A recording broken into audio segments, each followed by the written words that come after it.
ಏನು ತಯಾರಿ ಮಾಡಿಕೊಳ್ಬೇಕು.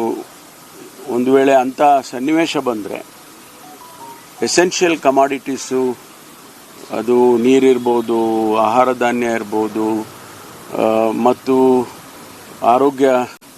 ಆರೋಗ್ಯಕ್ಕೆ ಸಂಬಂಧಪಟ್ಟ ಆಸ್ಪತ್ರೆಗಳು, ಇವುಗಳನ್ನೆಲ್ಲ ಯಾವ ರೀತಿ ನಾವು ನಡೆಸ್ಕೋಬೇಕು ಅನ್ನೋದ್ರ ಬಗ್ಗೆ ಅವರು ಸೂಚನೆ ಕೊಡ್ತಾರೆ ಮತ್ತು ಮಾಹಿತಿಯನ್ನು ಕೂಡ ತಗೊಳ್ತಾರೆ ಅಂತೇಳಿ 4 ಗಂಟೆಗೆ ಸಭೆಯನ್ನು ಕರೆದಿದ್ದಾರೆ. ಅದರಲ್ಲಿ ಗೃಹ ಇಲಾಖೆಯವರು ಮತ್ತು ಕಂದಾಯ ಇಲಾಖೆಯವರು ನಾವೆಲ್ಲರೂ ಕೂಡ ಭಾಗವಹಿಸ್ತೇವೆ. ಮತ್ತು ಏನಾದರೂ ಕೂಡ ನಿನ್ನೆಯಿಂದ ಈಚೆಗೆ ಏನಾದರೂ ಅಡ್ವೈಸರಿ ಬಂದಿದ್ದರೆ, ಕೇಂದ್ರ ಸರ್ಕಾರದಿಂದ ಸೂಚನೆಗಳು ಬಂದಿದ್ದರೆ ಅದನ್ನು ಕೂಡ ನಾವು ಚರ್ಚೆ ಮಾಡ್ತೇವೆ. ಈ ಫೇಕ್ ನ್ಯೂಸ್ಗೆ ಸಂಬಂಧಪಟ್ಟಂಗೆ ಸರ್ ಒಂದು ಅಡ್ವೈಸರಿ ನಾಗರಿಕರಿಗೂ ಒಂದು ಅಲ್ಲ, ನಾವು ಬೆಂಗಳೂರು ಇದೆಯೋ ಇಲ್ವೋ ಗೊತ್ತಿಲ್ಲ, ಆದರೆ ತಯಾರಿ ಅಂತೂ ಮಾಡಿಕೊಳ್ಬೇಕಲ್ಲ. ಈಗ ನಮಗೆ ದಿನನಿತ್ಯದ ವಸ್ತುಗಳು ಬೇಕು, ಎಸೆನ್ಷಿಯಲ್ ಕಮಾಡಿಟೀಸು, ಹಾಲು ಇರ್ಬೋದು, ನೀರಿರ್ಬೋದು, ತರಕಾರಿ ಇರ್ಬೋದು, ಆಹಾರ ಧಾನ್ಯ ಇರ್ಬೋದು, ಆಸ್ಪತ್ರೆಗಳನ್ನು ತಯಾರಿ ಮಾಡಿ ಇಟ್ಕೊಳ್ಳೋದಿರ್ಬೋದು. ಒಂದು ವೇಳೆ ಏನಾದರೂ ಅಂಥ ಘಟನೆಗಳು ನಡೆದ್ರೆ ನಾವು ಕೂಡ ತಯಾರಾಗಿರಬೇಕು ಅಂತಕ್ಕಂಥದ್ದು, ಅಷ್ಟೇ ಬಿಟ್ಟರೆ ಬೇರೆ ಏನಿಲ್ಲ. ಇಲ್ಲ, ರಜೆ ಯಾರಿಗೂ ಕೊಡೋದಿಲ್ಲ. ಈ ಸಂದರ್ಭದಲ್ಲಿ ರಜೆಗಳನ್ನು ಘೋಷಣೆ ಮಾಡೋದಕ್ಕೆ ಹೋಗೋದಿಲ್ಲ ಅಥವಾ ರಜೆಗಳನ್ನು ಮಂಜೂರು ಮಾಡೋಕ್ಕೆ ಹೋಗಲ್ಲ.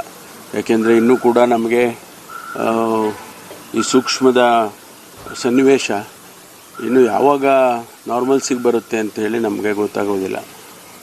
ಅದನ್ನು ಕೇಂದ್ರ ಸರ್ಕಾರ ಹೇಳುತ್ತೆ, ಈಗ ನಾರ್ಮಲ್ ಆಗಿದೆ ಎಲ್ಲ ಸಿಚುವೇಶನ್ ಅಂತ. ಅಲ್ಲಿವರೆಗೂ ನಾವು ಸ್ವಲ್ಪ ಸೂಕ್ಷ್ಮತೆಯಿಂದ ಇರಬೇಕಾಗುತ್ತೆ.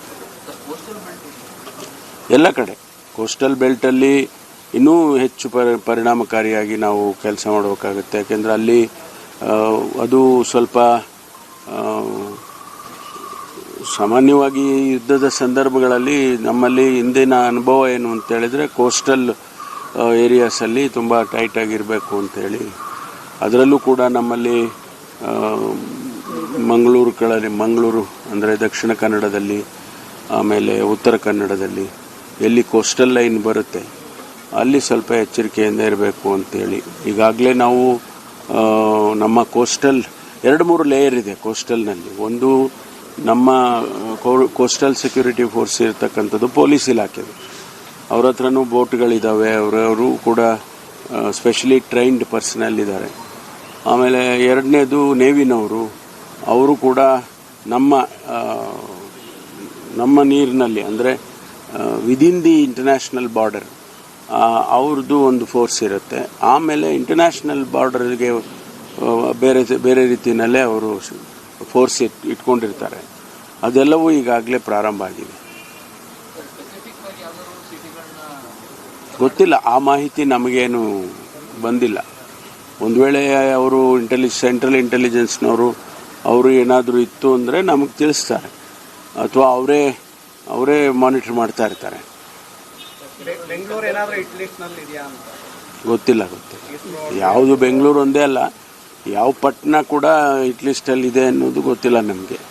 ಜೊತೆಗೆ ನಾವು ಸೆನ್ಸಿಟಿವ್. ಈಗ ಅವರು 3 ಜಿಲ್ಲೆನ ಆಯ್ಕೆ ಮಾಡಿದರು ನಮಗೆ, ರಾಯಚೂರು, ಉತ್ತರ ಕನ್ನಡ, ಬೆಂಗಳೂರು. ಅದು ನಮಗೇನು ಹೇಳುತ್ತೆ ಅಂದರೆ, ಹೌದಪ್ಪ ಈ ಜಿಲ್ಲೆಗಳಲ್ಲಿ ಸ್ವಲ್ಪ ಸೆನ್ಸಿಟಿವ್ ಆಗಿರ್ಬೇಕು ನೀವು ಅಂತ ಹೇಳುತ್ತೆ. ಸರ್, INB ಮಿನಿಸ್ಟ್ರಿ ಕೆಲವು ರೂಲ್ಸ್ ಅಂಡ್ ರೆಗ್ಯುಲೇಷನ್ಸ್ ಇವತ್ತು 2:15 ನಾನು ಒಂದು ಸಭೆ ಕರೆದಿದ್ದೀನಿ ನಮ್ಮ ಇಂಟರ್ನಲ್ ಸೆಕ್ಯೂರಿಟಿದು. ಅದರಲ್ಲಿ IT ಡಿಪಾರ್ಟ್ಮೆಂಟು ಪ್ರಿಯಾಂಕ್ ಖರ್ಗೆ ಅವರು ಇನ್ವಾಲ್ವ್ ಆಗ್ತಾ ಇದ್ದಾರೆ. ಯಾಕೆಂದರೆ ಈ ಫೇಕ್ ನ್ಯೂಸ್ಗಳಿದೆಯಲ್ಲ, ಫೇಕ್ ನ್ಯೂಸ್ಗಳು ಸೋಷಿಯಲ್ ಮೀಡಿಯಾದಲ್ಲಿ ತುಂಬ ಜಾಸ್ತಿ ಹರಿದಾಡ್ತಾ ಇದೆ. ಯಾವುದೋ ಹಳೇ ಇದನ್ನು ತೆಗೆದು ಪೋಸ್ಟ್ ಮಾಡೋದು, ವಿಡಿಯೋಗಳನ್ನ, ಅಥವಾ ಬೇರೆ ಬೇರೆ ಪ್ರಚೋದನಕಾರಿಯಾಗಿರ್ತಕ್ಕಂಥ ವಿಷಯಗಳನ್ನು ಪೋಸ್ಟ್ ಮಾಡೋದು, ಈ ಥರದ್ದೆಲ್ಲ ಸುಳ್ಳು ಮಾಹಿತಿಗಳನ್ನ ಕೊಡೋದು, ಇದೆಲ್ಲ ಆಗ್ತಾ ಇದೆ.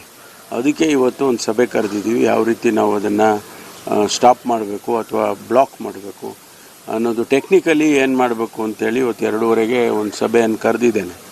ನಮ್ಮ internal security division, social media monitoring cell ಅವರೆಲ್ಲ.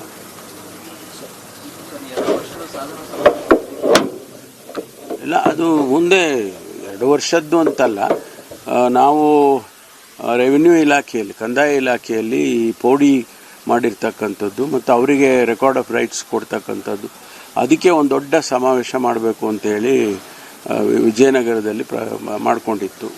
ಅದನ್ನು ಮುಂದಕ್ಕೆ ಹಾಕಿದ್ದೇವೆ.